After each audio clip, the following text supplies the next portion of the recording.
Hello, good afternoon.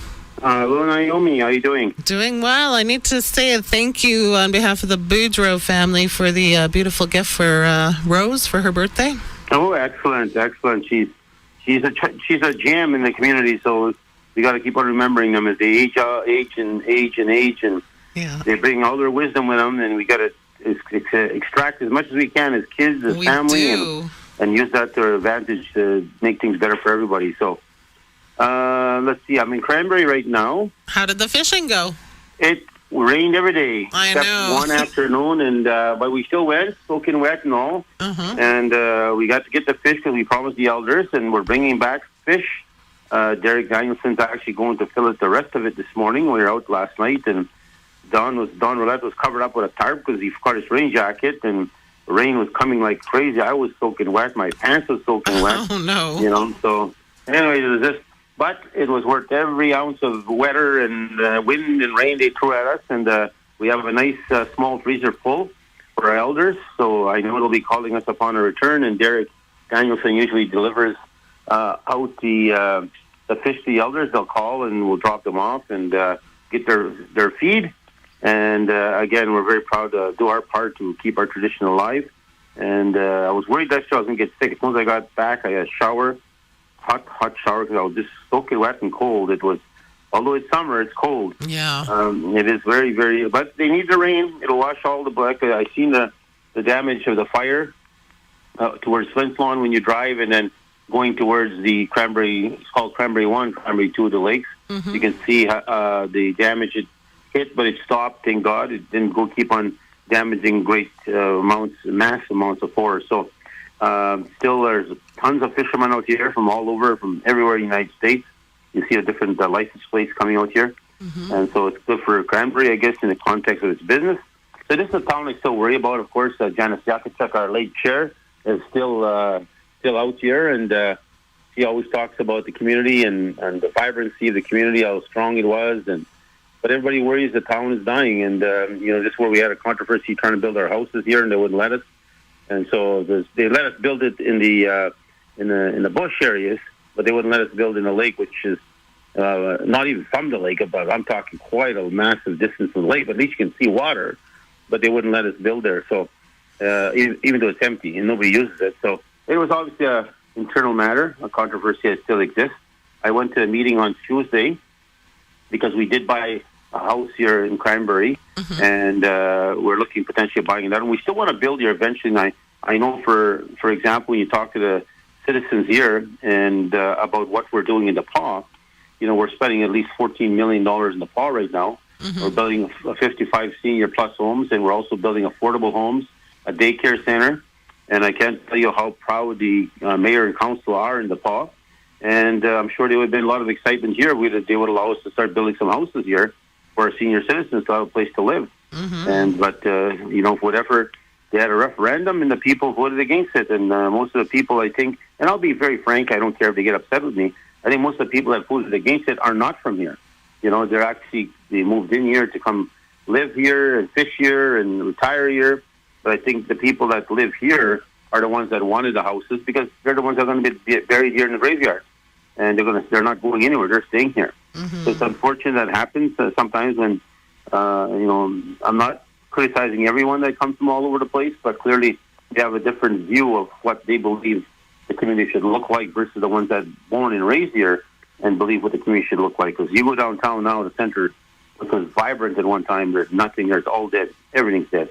There's no businesses, there's nothing left, So it's sad. I hope that there's still a plan, and the municipality has a lot to say. And let's understand the mayor or the council are not from here. They live in the district areas. And so there's one person, I think, elected from here that represents Cranberry along with other districts that make up the municipality. So other people are deciding what's best for a community they don't even live in. So it still upsets me because a lot of Métis people approach me to get upset, and it's hard for businesses to exist. I'll give you an example. When I go to the gas station and we gas up here to give support, even when we got our groceries, we can't buy them here. There's no store no more. I didn't buy them in Winnipeg when we came here. I bought them in the PAW to give support to the grub box, just so we gave support to the local economy And that's why I believe we need to support these small communities and help them out as much as we can. So when you look here in this community here, you ask yourself, why can't it be when you see so many boats coming in and so many different visitors from all over to come and fish because it's such a great fishing area? Yeah. The unfortunate part, Naomi, and I know I fought with government on this issue many months ago, and it's still an issue that still hurts our government when we talk to our citizens here or anywhere in the north in different locations. You see that, at one time, they had to hire guides. And so this way it created jobs when all these Americans would come in and fish. Yeah. But they don't have to hire guides anymore. They have their GPS. They get a guide, take them out one round, and that's it. They don't need them anymore. They don't use them. Right. The only places they have to is these fly-in locations. But like Cranberry and Kississing and all these other places, they don't have to anymore. They just go in, come in as Americans. And I'm not disputing Americans, but I guarantee you when you go to the United States, you have to have guides. And so in certain locations. So when you look at it here, all those dogs are gone now because they don't use them. I think we should be looking at a policy that if we have foreign fishers that come in, because I'll give you an example of what I mean. They don't really buy their rods here. They don't buy their hooks here. A lot of them don't even buy their fuel here. They bring it in. Mm-hmm. So you start looking at truly what are they giving, what kind of benefit are we really receiving? Maybe a hotel room, maybe renting a lodge for a week or something. But really, they bring their own food in their campers and things of that nature. So you start looking at it, are we really benefiting from that side of it, or did we lose the upper hand and give that opportunity away with our beautiful natural resources when we could have created jobs? We always say we need more jobs in the north, especially in rural areas, and which is 100% true. We need more jobs and opportunity, but they're being taken away from the community by these actions. So again, it's just these are issues that we talk around cabinet at times. Our minister raises the matter to us occasionally, and PJ Fleming is our acting minister right now because Lee is very busy with a lot of her stuff in her region, and she's still the minister, but still lets PJ take most of the responsibility, and PJ will. Well, Peter Fleming, we nickname him PJ. His nickname is PJ. But Peter Fleming is a co-minister of the Defile and Natural Resources. Mm-hmm. He raises this issue around cabinet and that there's got to be more rules that should come in play to help our people, help people get jobs, help people in stores and other communities benefit from tourism. But it's not really truly happening. I think we need to have a good discussion with the province and see if there's a way we come to a compromise or a solution. Now, getting back out of that subject, elders will be ready. We're coming with our fish, and so you get a hold of us at the Federation, and we'll make sure we drop off a package here and there to our elders across Manitoba. We've got a small freezer. We must have at least 100 packages of fish. We put 4 to 5 fillets in each one.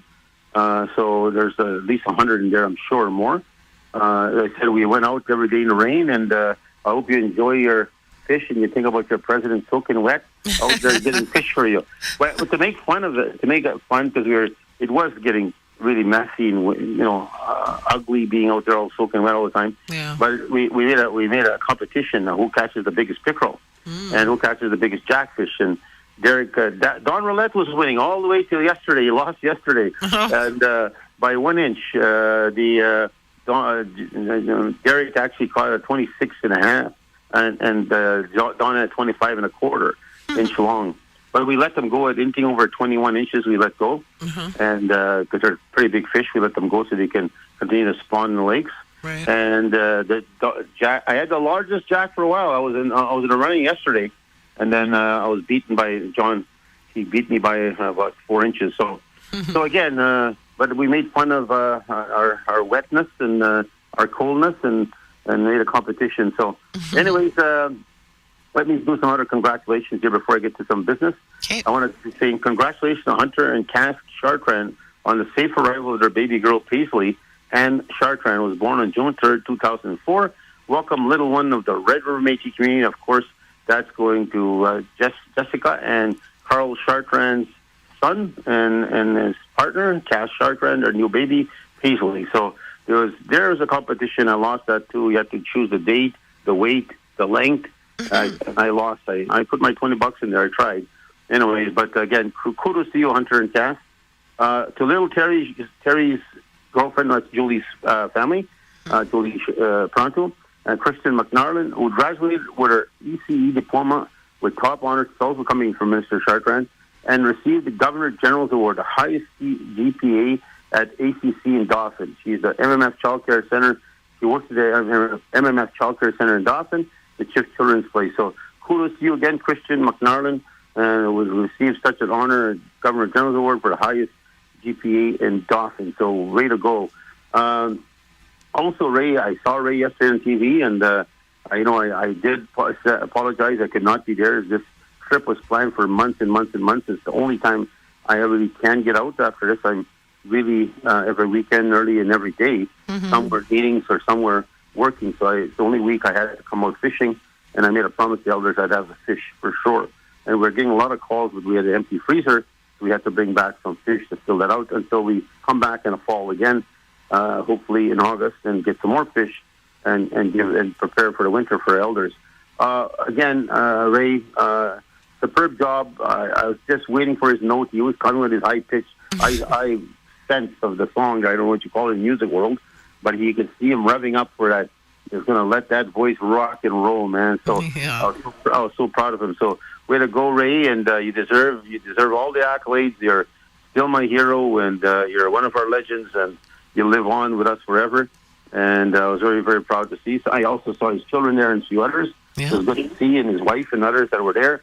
So good. And I see Naomi. I was there. Also. Yeah, so I was asked to speak, and then, I didn't get through it very good. I started crying. Oh, you started crying? Yeah. Because, I wasn't expecting him to be, looking right at me when I was giving him. And I said, the show's not the same. And then I just broke down. But we miss him around here. He's still there, and he still watches our show. And we still play his music, and he's listening right now. So Yes. So kudos to you, Ray. Big hug for me, and I will see you again soon. Also, I want to say hi to Bert Linstead, by the way. I'm in Cranberry Portage. I got to say hi to the local chair here. He just popped over for coffee this morning. He actually asked me if I wanted to go to his house for breakfast, but we're too busy getting organized to pack up. And it's still raining here. And pack up and get it. It's raining every day, Naomi. Every day it's raining here. And so, but it doesn't matter. They need that for make sure there's no forest fires like what happened to them here again. Exactly, yeah. Yeah, so that's very important. So, again, I got to get back to some other reports here. I got I see Jermaine. Happy birthdays going around also to Lorraine. I always have our time for Flin Flon. Richaka. How do you say it? Yeah. She called in earlier. What's her name? Harechka. Harechka. I know her very well. She's one of the cleanest blueberry pickers I've ever seen. So again, thank you, Lorraine, and happy birthday to your son, Laverne. Richard, and kudos to you. And it's always good to celebrate a birthday. I also want to send out to my niece, Wendy Pronto, who's at Northwest Regional Office, and from Francis, and from PJ, and from Richard. Happy birthday going to Wendy, one of their staff. Celebrate her birthday on Friday, June 14th. Kudos to birthday there. Now, on the next gospel tune, make sure you send it out. I'm looking to see anything else in my report. I know I have one coming also for Dawn. Kimberly Dawn lost her husband, Richard Grueck. I'm saying it right. My condolences go to you, of course, Kim, and the Grueck family. And again, it's always a hard loss when you lose your loved one and you don't know, how to take it, how to accept it, and what are you going to do? And now that your loved one's gone, right? That's always a big challenge. So it's just a challenge that I think a lot of us face in different ways. And again, anything we can do to help, we'll definitely try. So again, kudos to you for telling me, Naomi, because I wouldn't have got that report. It was good to make sure I send my condolences personally to Kimberly Dawn. Okay, now to get some reports done. And one more congrats, sorry. What was that? To Janine Crouchy, she got her award. I was going to that. That was a special one. It's coming. Oh, okay, sorry. It's down my report here. Now, thank you for reminding me. It's good to remind me. It's coming down. It's right here. Okay. Okay, because again, Janine is one of our legends. Yes. And, she learned from her mom and really took and mastered the art of beadwork for the Métis, our traditional beadwork. And the thing I like and really respect a lot about Janine Croce is that she tries to maintain the 1800 era of our beadwork.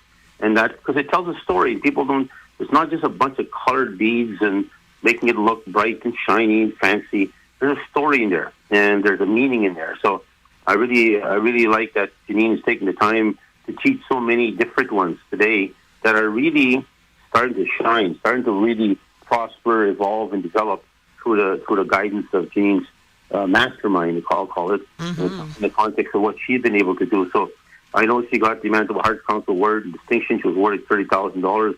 She deserves every penny and every cent of her recognition. And she's also, as I said, I've got some others that are coming, like Amy McPherson. She's coming out strong, and there's so many more from different groups, and I shouldn't name people because I forget. There's so many of them now. Yeah. I don't want to say like I didn't recognize those other ones. All of them are stunning work. Even my granddaughter is practicing more and more and more, and so there's so many now that are taking on the work, and it's reviving. And then that's awesome. Janine's part of that revival. So she's like beadwork faded away. Like you look at the First Nation elders and their work, beautiful work. Their young generation is not grabbing, is not taking it on. And when we see ours reviving as the Métis, it really brought us great pride to our people. So it's a revival, and I really love it now. But the problem with that also is that people are starting to steal that. People are taking that in the East, in Ontario, for example, they're doing beadwork and claiming it as their tradition. It's not. They never did beadwork before. They've never been involved in beadwork. It comes from the prairies. So again, it's just a concept of such a story to be told, more to be heard. So Janine, from me personally, and from Gloria and the rest of the cabinet, everyone, I want to send big kudos to you and a big hug and congratulations. And I'm very, very proud you've kept that tradition alive. Also, congratulations go to J.D. Ock and Elder Charlotte Nolan, Reverend Métis artist J.D. Ock. Painting of Elder Charlotte Nolan has officially been acquired by the Canadian Museum of History in Ottawa for their permanent collection. Now, Charlotte Nolan, you're going to be out there permanently in some museum in Ottawa, so it's good to see. Of course, Charlotte is part of one of our locals, and it's great to see that this the work of J.D. Ock is being renowned. As J.D. will tell you, he was homeless at one time, and his heart really brought and revived him, that he can do more than this, finding his way, trying to find a place to sleep at night or a place to eat. Now his name is getting more and more prominent in a context when it comes to artistic natures. So again, I'm very, very proud of these two artists that are really making a name and a claim to fame. Oh, tomorrow's the Winnipeg Regional meeting, by the way. Vice President Andrew Carrier, of course, Dave Baudon, Joanne Remillard, they'll be there as ministers reporting on their work. Elder Linda St. Cyr will be there. Mr. Joan Ledoux is also going to be attending, Minister Denise Thomas. So Denise also, by the way, just for people, Denise sends so much prayers to many, many people. She prays every night along with a group of them. And people are sick, they'll send prayers their way. And this time she needs prayers her way. Her son Byron is sick. And please, if you have a chance to reminisce tonight before you go to bed and you want to think of who you can pray for, send it out to the Thomas family, Byron and the rest of them.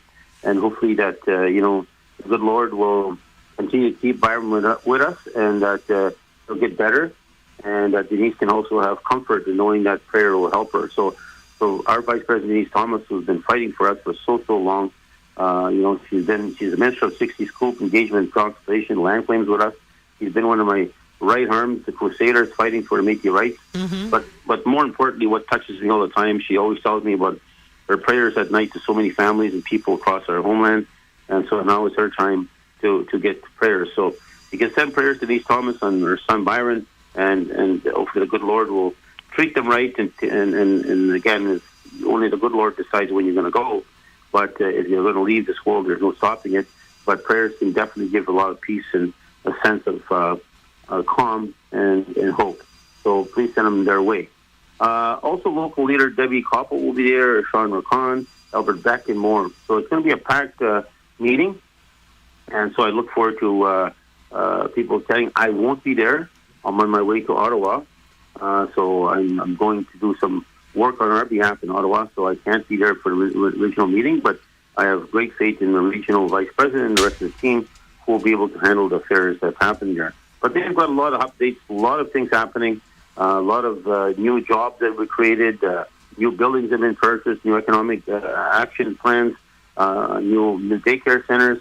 So there's so much going on. They got so much to, we have a Shift Manor, which is our place for our citizens to live and stay. Not live, I guess, in the context of a permanent residence, but a temporary residence, and their loved ones are in hospitals, and which will be at a better price than any hotel. And this way we can make sure that we keep on keeping the building up to par for any other families that are getting need help when their loved ones are sick. So that's underway in construction. It's getting closer and closer. Mm-hmm. And Infinity House of Hope, that's transitional housing for aging youth. That's supposed to be ready September. Our new storage units should be ready also in one this month, and then we're starting off with a second one where we're going to rent to our citizens and others who want to rent for storage basis. Mm-hmm. That's coming up, and that construction should be finished soon. Also, I want to talk a little bit before my time runs out here. I want to commend the Northwest Region again, Francis Chartrand, Richard Denai, and Peter Fleming, and working with the Pride activities that were taking place. Of course, in Winnipeg, they talked about 80,000 people showing up for that over the weekend, and it was a great event, well attended by the Premier and many other dignitaries. I attended on Saturday before I left to come out here and do my part of the work I promised to fish on, and I came and had a chance to visit so many different people, and the tour I got was excellent. But it was sad to see that the potential actions of the Mountain View School Board again back on the news. Mm-hmm. One of the trustees made some outlandish statements about residential school and basically try to lay claim that he's Métis. There is no Métis. He's not Métis. He's not part of us. And he said he's got some ancestor way back in the United States or somewhere, anywhere, I don't know where, mm-hmm. that's got First Nation blood, and that he has some of that bloodline flowing for hundreds of years in his family. So he says now all of a sudden that he's Métis. So he had the chance to use that as his background to attack really First Nations and Métis and others about residential school and so many other statements or outlandish statements made by him, and derogatory in a way and discriminatory. Mm-hmm. And so, but that same trustee was part of, again, another movement where they attacked and fired the superintendent for allowing the parade to start from the school. Wow. Now, everybody pays tax. We pay taxes there, and that school belongs to the people. This belongs to that little group of renegades that are taking off in the school trustees in the Mountain View. So we hope the minister will take action sooner than later. Three of them resigned. They cannot be part of this. And so now they're saying, no, we didn't fire him because of that. Yet they met late at night on a Friday night, the day before the parade starts. Mm-hmm. So why would you want to meet somebody late at night and fire him if you had a plan to fire him for other reason? Doesn't make sense. So the story doesn't hold water. So we'll see where it takes us. And we've got our lawyer involved. And again, Francis already spoke to the minister.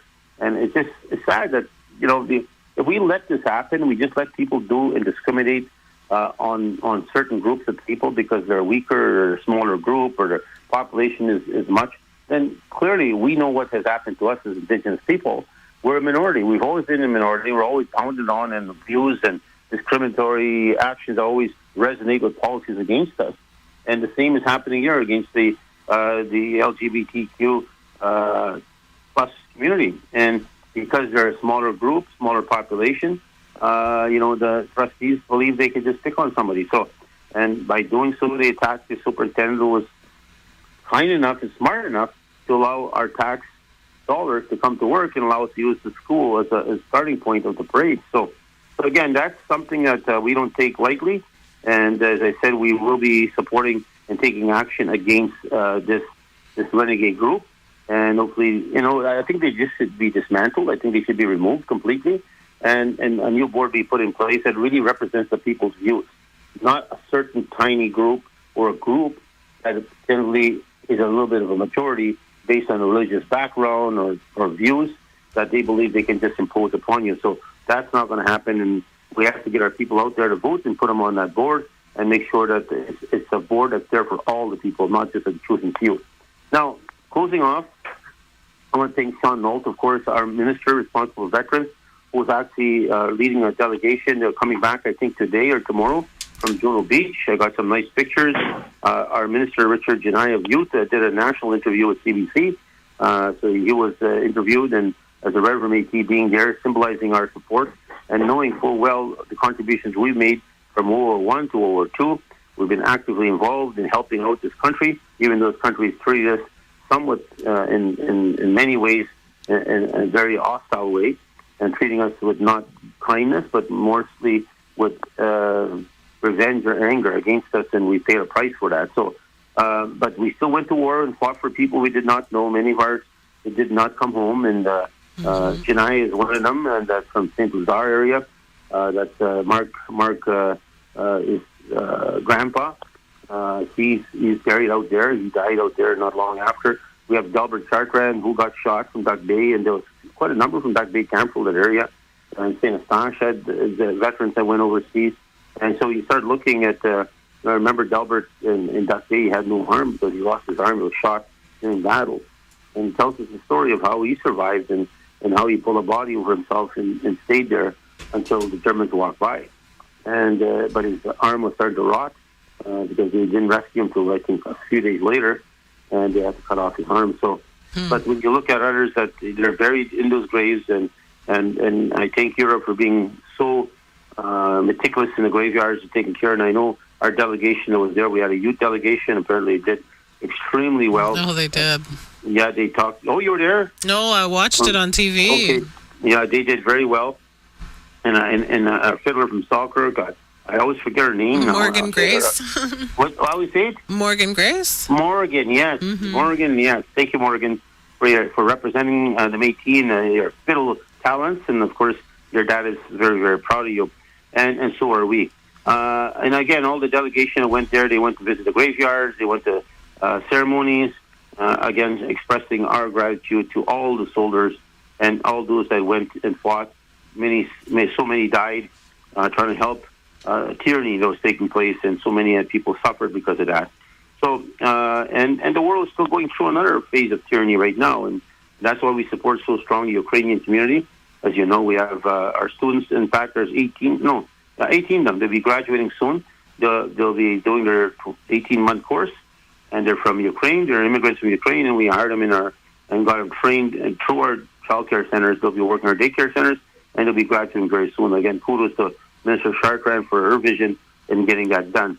So with that being said, I'll say goodbye. And to the elders, Derek will be there. Give him a call. He'll be delivering fish to all of you. And again, we'll do our part come fall. I'll try to do it in the fall again and get our fish out there so our people continue on their traditional meals and continue to make sure that they can always remember. And I think the meal when you're eating reminds you where you come from. Reminds you of your family, reminds you of your past, and that's why traditional food is so important. So take care, everybody. I'll talk to you soon. I'm heading back to Winnipeg today, and then off to Ottawa tomorrow. All right. You take care, David. Okay, thank you. Bye-bye. Thank you. Bye.